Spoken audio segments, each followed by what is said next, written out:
Nation of Fit in 10, welcome to day 25, and it is day 25, right? What are we today? Tuesday. I worked a lot this weekend, so my days are all messed up. So it is Tuesday. It is day 25. It is day 25, and I want to just say one thing because I didn't say that. I did say it in one of the classes the other night. I got to commend you guys because this is the best second round of scans I've ever done in all 19 challenges. There is the greatest amount of fat loss. So many of you hit your goals or were close to hitting your goals. And we're having like amazing success this round. Not that we don't in other rounds, but this round in particular, especially the second scans, you know, when we're just kind of getting into things, right? I mean, quite typically, you know, we see more results, you know, to this degree and maybe the third or the fourth scan, just because it takes that amount of time to get the wheels and rolling, to get your, you know, your eggs all, or your what's the saying? Get your ducks all in a row. I think that's the saying. Anyways, kudos to you guys. Phenomenal job. I'm super, super impressed. And I just want to encourage you guys, you got to keep going, okay? This is not the time to let off the gas. I know that, well, I mean, 70 days isn't long, and this challenge will go by super fast, but, you know, when you're putting in the work every day, I just want to encourage you to keep at it, keep pushing through each and every day, and don't let your foot off the gas. I've seen this before. I've seen people make great results, and then, you know, not so much towards the end. So I want to encourage you guys just to keep going, and this is going to be a really exciting finale to this challenge. I'm really tempted to take the total fat loss for the whole group just to see what it is. So maybe I'll do that, or maybe I won't. I don't know. Maybe, I do this at the end, right, when I go through all the stats at the end of the challenge. All right. Anyways, let's move on. Yesterday we talked about menopause, right? Are you premenopause, or are you perimenopause or postmenopause? If you're any of these, then chances are you're going to have a much harder time regulating blood sugar levels, and also you're going to be producing much more cortisol. And both of these things lend to making fat loss harder, okay? So one of the things I do if you're in this category is I lower your carbohydrates, all right? And I replace it with fat. So it's not like you're getting less calories. Replace it with fat. The lowering of the carbohydrates is going to help with insulin sensitivity, and it's also going to help better regulate blood sugar levels. Also, your blood sugar levels aren't going to be as, the total load for the day is not going to be as much. So this is one thing that I do, and this is just related to yesterday's question because somebody was asking about this. So we want to really watch our carbohydrate intake, generally speaking. The other aspect of this is, and there's actually probably a lot more I can say on this, but I'm going to try to not go into too much into the weeds. We really want to manage sleep. Okay, we want to manage stress as a whole, and one way to manage stress is to get adequate sleep. And I cannot stress this enough. This is probably, I don't want to say the most important thing, but let's say between managing sugar and then managing cortisol, sleep is the number one thing you can do. So ladies, okay, everybody, sleep is super important, but especially if you're going through menopause, you need to sleep, okay? So here are some things that are gonna help to improve your sleep.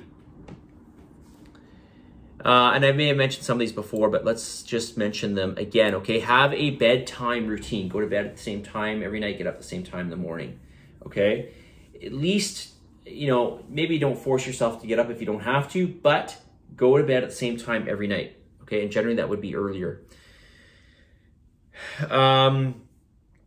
Exercise earlier in the day if possible, okay? This can greatly improve sleep, especially if you're exercising, you know, at least 2 or 3 hours before bedtime. Limit caffeine intake. Watch your caffeine intake. I would say no more than a cup of black coffee. Now, obviously, it's going to depend on how strong your coffee is, but I would do no more than 1 caffeinated beverage per day. Avoid nicotine and alcohol. All right, these are both going to affect your sleep. And alcohol in and of itself is going to raise your cortisol. Limit exposure to bright light at night, of course, you know, especially blue light. So spend maybe a couple hours before you go to bed. Try to avoid, especially the last hour before you go to bed. Don't do any sort of screen stuff. Read a book. Try to go to bed in a quiet room, a dark, cool, quiet room. And another great way to help lower your cortisol is to take naps.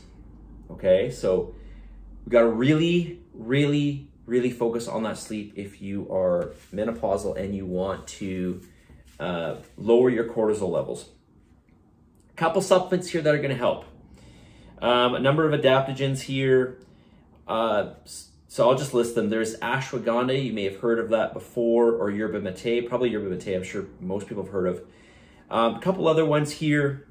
One that I would highly, highly recommend just for health purposes, and I do carry this, and that is a good, potent fish oil. All right, and the fish oil I carry actually it doesn't taste bad.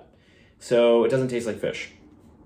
Okay, so a really, really good fish oil is going to be helpful at reducing your cortisol levels.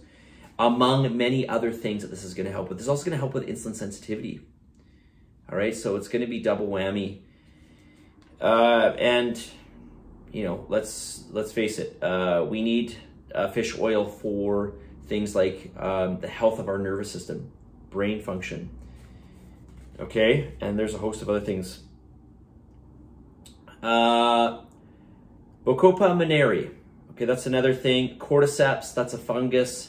That's really helpful. And also rhodiola rosea. All of these supplements are very, very helpful at helping to manage cortisol. Okay, reducing cortisol. Okay, and I can't forget something that will help you to relax is this yin reserve. Okay, so this would help you as well to relax and help to reduce those stress levels, right? All right, 7:30. All right, let's see if I can answer one more question here.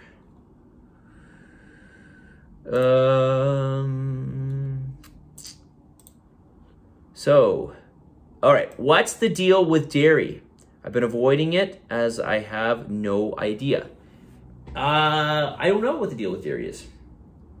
I don't know. I have no idea. Okay, I have no idea what the problem is. Now, maybe if you have some sort of allergy to whey or lactose, maybe you're lactose intolerant, I can understand that. But there's nothing in particular about dairy that is you know, well, maybe one other thing I can think of is if maybe cows are being treated with antibiotics. Okay, these antibiotics can show up in milk or yogurt, which is a reason why you want to go organic milk, organic yogurt. There's a possibility of that happening. But other than that, I don't know of any reasons. Dairy in and of itself, okay, so forget about a polluted dairy, but dairy in and of itself, I don't know of anything wrong with it, okay? I don't know. I'm not sure. So maybe if you hear anything specific, maybe you want to share with me. I don't know.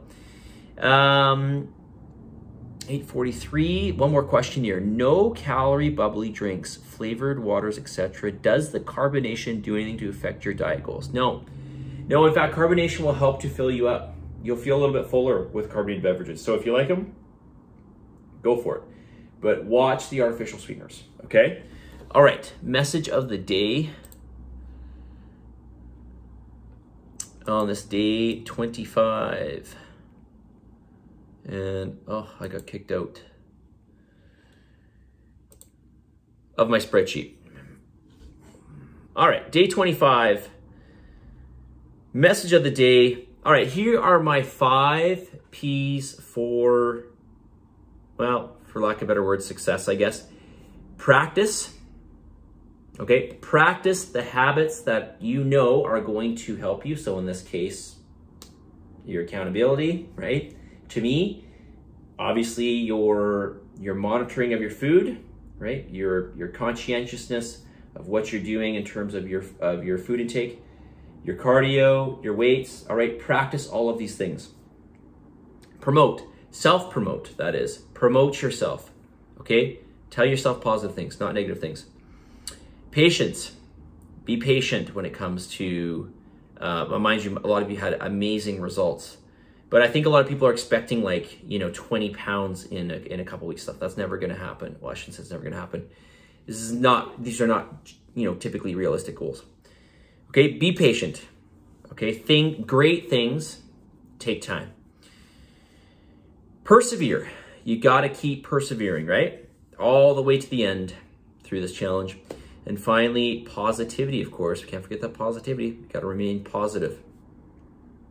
Okay? Practice all those good habits, all those things that are gonna help you. Promote yourself. Be patient. Continue to persevere. And of course, remain positive. Positive energy, positive vibes. Believe in yourself, for the love of God. Give some gratitude. I'll talk to you all tomorrow. See you guys.